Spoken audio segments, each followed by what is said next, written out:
अत्यंत दुख का विषय है कि कश्मीर में पहलगाम में जो अत्यंत हृदय विदारक दुखद घटना हुई, कट्टर सांप्रदायिकता के जहर में अंधे हो रहे जो मुसलमान हैं, उन्हें आतंकी कहना भी बहुत उचित नहीं है। वे वस्तुतः धर्मांध जिहादी ही हैं, जिन्होंने पूछ पूछ करके हिंदुओं की नृशंस हत्या की। इस दुखद घटना ने संपूर्ण भारत राष्ट्र को झकझोर करके रख दिया है। सभी लोगों के मन अत्यंत व्यथित हैं। हम बहुत अधिक कोई समाचार देखते, सुनते, पढ़ते नहीं हैं, लेकिन कल जब हमें पूरी जानकारी इस घटना चक्र की हुई तो हमारे मन पर इसका इतना गहरा आघात हुआ कि आज प्रातःकाल सवेरे 4 बजे तक हम सो नहीं सके। इस घटना की इतनी अधिक पीड़ा मन में हुई, स्नान के लिए भी जाना पड़ा। 4 बजे के बाद, सवेरे 4 बजे के बाद मुश्किल से 1.5 घंटे के लिए हमने विश्राम किया, फिर स्नान करके अपने कार्य में लग गए। आज हमारा नित्य नियम भी दिन में 1 बजे के बाद 2:30 बजे तक अपना नित्य नियम, 2:30 पौने 3 बजे तक हमारा नित्य नियम हुआ। इस दिल दहला देने वाली, सबके भीतर आक्रोश भर देने वाली इस दुखद घटना को अब भारतीय सनातन हिंदू समाज को किसी भी अवस्था में सहन नहीं करना चाहिए। दुर्दांत, अत्याचारी, अन्यायी औरंगजेब के काल में ही श्री छत्रपति शिवाजी महाराज ने महाराष्ट्र में स्वतंत्र हिंदवी राज्य की स्थापना करके इसे हिंदू शासन घोषित कर दिया था। ठीक उसी प्रकार से महाराजा छत्रसाल, जो शिवाजी महाराज के अत्यंत अंतरंग थे, उन्होंने भी बुंदेलखंड क्षेत्र के बहुत बड़े भूभाग को, जिसमें कुछ अंश राजस्थान का, उत्तर प्रदेश का, मध्य प्रदेश का, महाराष्ट्र की सीमा तक, उन्होंने अपने स्वतंत्र बुंदेली राज्य को भी हिंदू राष्ट्र घोषित कर दिया था। बहुत प्रसिद्ध है, इत बरहद उत सोनहद इत चंबल उत तोंस, छत्रसाल से लड़न की रही न काहू होंस। तो एक ही काल में इन दो इस देश के महान सपूतों ने, एक छत्रपति शिवाजी महाराज ने और दूसरे महाराजा छत्रसाल ने, इतना बड़ा कार्य किया। तो आज अब वह परिस्थिति पुनः निर्मित हो चुकी है जब बिना किसी संकोच के भारतवर्ष को हिंदू राष्ट्र घोषित कर देना चाहिए और इस देश के जनमानस को सुखी रखने के लिए, इस देश का विकास और इसके ज्ञान का प्रकाश समग्र विश्व में हो, इसके लिए केवल हिंदू को ही मताधिकार यहां हो और जो अहिंदू है वह मताधिकार से सदा सर्वदा के लिए वंचित हो जाए।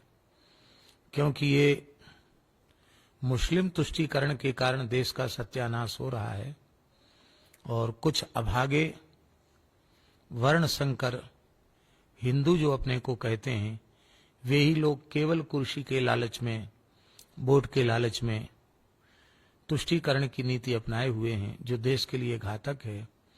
उसका मुख्य कारण है वोटों का लालच।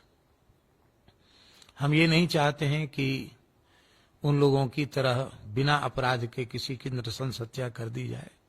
रहते हैं रहें, पर उन्हें मताधिकार न हो, न चुनाव में खड़े होने का अधिकार हो, न वोट देने का अधिकार हो। रहें।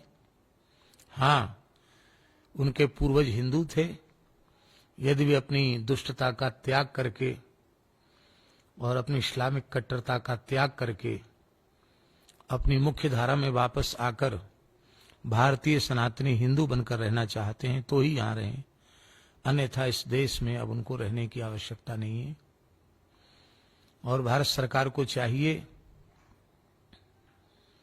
कि पाकिस्तान में जहां भारतीय हिंदू रह रहे हैं और अत्यंत कष्टपूर्वक यातना सह करके रह रहे हैं, उनको यहां बुला लेना चाहिए और यहां के जो इस्लामिक उग्रवादी हैं उनको तत्काल यहां से निष्कासित करना चाहिए।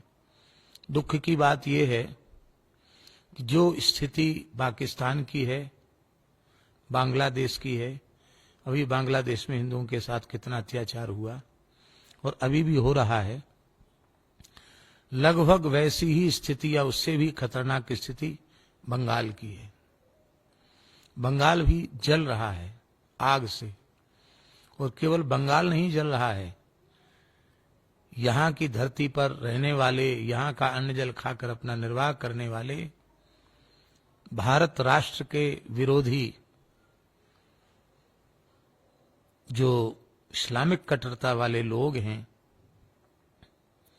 वे भी भीतर से तैयार बैठे हैं गृह युद्ध के लिए। तो अब आर पार की लड़ाई लड़ करके इस इस्लामिक आतंकवाद का सफाया होना ही चाहिए। और अब आवश्यकता है कि अपने आपसी सारे मतभेद मिटा करके हिंदू मात्र को एकजुट होना चाहिए और शपथ पूर्वक इस देश का विकास और इसकी निरंतर उन्नति हो, इसके लिए भारत राष्ट्र के प्रति, भारत माता के प्रति अपनी अनन्य निष्ठा व्यक्त करते हुए संगठित होकर के मतदान करना चाहिए। और जो लोग हिंदू होकर के, भारतीय सनातनी होकर के मुस्लिम तुष्टीकरण के पीछे लगे हैं, उनका जाति से, समाज से पूरी तरह बहिष्कार होना चाहिए। ऐसे लोगों से किसी प्रकार का संपर्क संबंध नहीं रखना चाहिए। जिस गोरक्षा के लिए मुगल काल से लेकर अंग्रेजी शासन तक और स्वतंत्र भारत में 1966 तक गोरक्षा के लिए बड़े बड़े आंदोलन हुए, आज भी गोवध भारत की धर्मप्राण धरती पर हो रहा है। गाय के रक्त से भारत की धरती रंजित हो रही है। उसका मुख्य हेतु है, कारण है हिंदू का असंगठित होना और कुछ तुष्टीकरण की राजनीति करने वाले हिंदुओं का हिंदुओं के ही बीच में फूट डालकर उनके मत को विभाजित करना। और यही कारण है कि गो हत्या जैसे भयंकर पाप हो रहे हैं। इसलिए यह अत्यंत आवश्यक है कि यदि हिंदू समाज गो हत्या के भयंकर पाप से बचना चाहता है तो उसे जिन लोगों के षड्यंत्र के कारण, तुष्टीकरण के कारण गोवध हो रहा है, ऐसे लोगों का सर्वथा बहिष्कार और त्याग करना चाहिए। किसी भी अवस्था में उन्हें अपना वोट नहीं देना चाहिए। जो इस प्रकार की तुष्टीकरण की विचारधारा वालों को वोट देंगे, निश्चित ही वो प्रत्यक्ष गोवध के पाप के भागी होंगे। इसलिए हमारा संपूर्ण हिंदू समाज से यह आग्रह है कि वह संगठित होकर के, और भगवान करें कि यहाँ गृह युद्ध की स्थिति न आवे, लेकिन वातावरण जो दिखाई पड़ रहा है उससे लगता है कि यह देश गृह युद्ध की ओर आगे बढ़ रहा है। और उस समय भारत माता की के स्वाभिमान की रक्षा के लिए प्रत्येक हिंदू को अपने प्राणपण की बाजी लगा करके और भारत माता की जो गरिमा महिमा है उसकी सुरक्षा में अपने आत्म बलिदान के लिए, आत्मोत्सर्ग के लिए कटिबद्ध रहना चाहिए। संत समाज को भी संगठित रहने की आवश्यकता है और भारतवर्ष में संतों से जुड़ा हुआ जितना हिंदू समाज है उनको कठोर शब्दों में और सबको एकजुट करने की आवश्यकता है।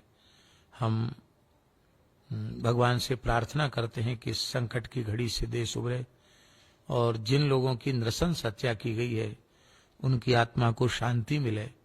वस्तुतः उनकी आत्मा को शांति तभी मिलेगी जब जिन दुष्टों ने ये भयंकर कांड किया है उनको कठोर से कठोर दंड दिया जाए। इस विकट परिस्थिति में जो इस्लामिक उग्रवाद की घटना का जश्न मना रहे हैं, ऐसे लोगों को जीवित रहने का अधिकार नहीं। उनको तो भारत सरकार को चाहिए कि गोली मार के समाप्त कर दे, जिससे दूसरे लोगों को इस प्रकार का दुस्साहस करने का प्रयास न रह जाए, दुस्साहस करने की हिम्मत उनके मन में न हो। ये देश का सौभाग्य है कि परम राष्ट्रभक्त,